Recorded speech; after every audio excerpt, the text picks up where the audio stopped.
ایران کے بادشاہ نے اپنے بیٹے کو پڑھانے کے لیے ایک استاد صاحب کا بندوبست کیا۔ استاد صاحب کو کہا کہ میرے بچے کو دین پڑھائیے، میں چاہتا ہوں کل اس نے عنان حکومت کو سنبھالنا ہے تو یہ دین سے آگاہ ہو جائے، اس کو کچھ سکھائیے، پڑھائیے۔ بہت نیک بزرگ بڑے درویش عالم پڑھانے لگے، اسباق مکمل ہو گئے، دین کے اسباق قرآن مجید پڑھایا، احادیث طیبہ کا درس دیا، اصول فقہ سے روشناس کرایا۔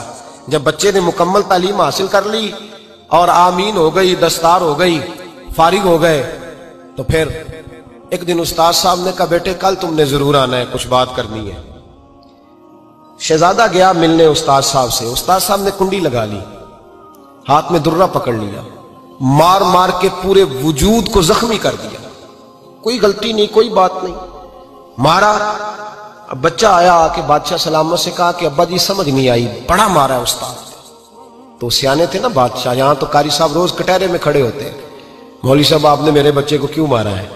آپ 8,000 کے مولوی ہیں، میرا کئی کروڑ کا بچہ ہے، سویرے بدل لیں گے، خبردار آپ نے بچے کو ہاتھ لگایا، اپنی حیثیت میں رہے معاذ۔ جو قومیں استادوں کو کٹہروں میں کھڑا کرتی ہیں وہ ترقی نہیں کر پاتی، جو استادوں کو کٹہروں میں روز کھڑا کرتے ہیں۔ کہا ابا جی بڑا مارا ہے، تو والد بڑے سمجھدار تھے، کہنے لگے بیٹا استاد باپ ہوتا ہے، وہ زیادتی نہیں کرتا، کوئی بات ہوگی میں تیرے استاد کو کٹہرے میں نہیں بلاؤں گا۔ اماں سے بات کی، اماں کہنے لگی بیٹا میں تیرے باپ سے کیسے بات کروں، ڈر آتا۔ وقت گزر گیا، 22 سال بیت گئے، 22 سال گزر گئے، بادشاہ کا انتقال ہوا، شہزادہ تخت پہ بیٹھا، پہلا حکم یہ دیا کہ میرے استاد کو بلاؤ، پہلا حکم۔ استاد جی بوڑھے ہو گئے تھے، چھڑی کے اوپر ٹیک لگا کے آئے اور بھویں سفید ہو کے جھک گئی تھیں، یوں آنکھ کھول کے بڑی مشکل سے دیکھا، کہنے لگے شہزادے حکم ہو۔ کب میں شہزادہ نہیں، اب میں بادشاہ بن گیا ہوں۔ استاد جی 22 سال بیت گئے، آپ نے مارا تھا، پر وہ درد چونکہ زیادتی کی تھی، میرا قصور کوئی نہیں تھا، تو نہ میری روح سے درد گیا ہے نہ میرے جسم سے گیا ہے، میں بے اختیار تھا، پوچھ نہیں سکتا تھا، آج با اختیار ہوا ہوں۔ سب سے پہلے پہلا حکم آپ کو دیا، بلایا ہے، بتائے کیوں مارا تھا، کیوں مجھے مارا تھا، میری زیادتی بتائے۔ تو استاد، بوڑھے استاد کی آنکھیں آنسوں سے بھر گئیں، کہنے لگے بیٹے بس آج کے دن کے لیے مارا تھا، یہ جو دن آ گیا نا میری زندگی میں اس لیے مارا تھا، یہ میں چاہتا تھا میری زندگی میں وقت ہے، آج کے بس میری مراد پوری ہو گئی۔ کہا صاحب کس لیے، مجھے بھی سمجھائے۔ آپ فرمانے لگے کتنی دیر ہو گئی تجھے مار کھائے ہوئے، کتنا زمانہ بیت گیا؟ کہنے لگا 22 سال۔ فرمایا زخم بھولے تو نہیں، درد ختم تو نہیں ہوئی، تمہیں بات ایک منٹ کے لیے بھی تمہارے حافظے سے محو تو نہیں ہوئی؟ کہا استاد جی روز رات کو یاد آتی، روز خیال آتا تھا۔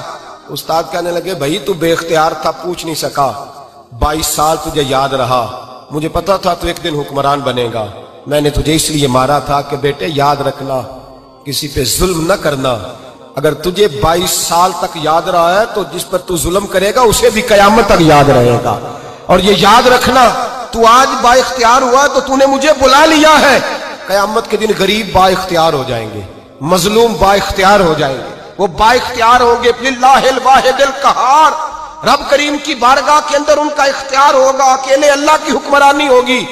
پھر وہ بلائیں گے بڑے بڑے کج کلا، دنیا میں جن کی پگڑیاں اونچی تھیں وہ سر جھکائے کھڑے ہوں گے، دنیا میں جو ڈکٹیٹر بنتے تھے ان کی پشتیں لال ہوں گی، ان کو غدار لکھا جائے گا، قیامت تک نہیں بھولے گا۔ ظلم کرنا تو سوچ سمجھ کے کرنا، اتنا کرنا جتنا تم سہ سکتے ہو، اتنی زیادتی کرنا جتنی قیامت میں تم برداشت کر سکتے ہو۔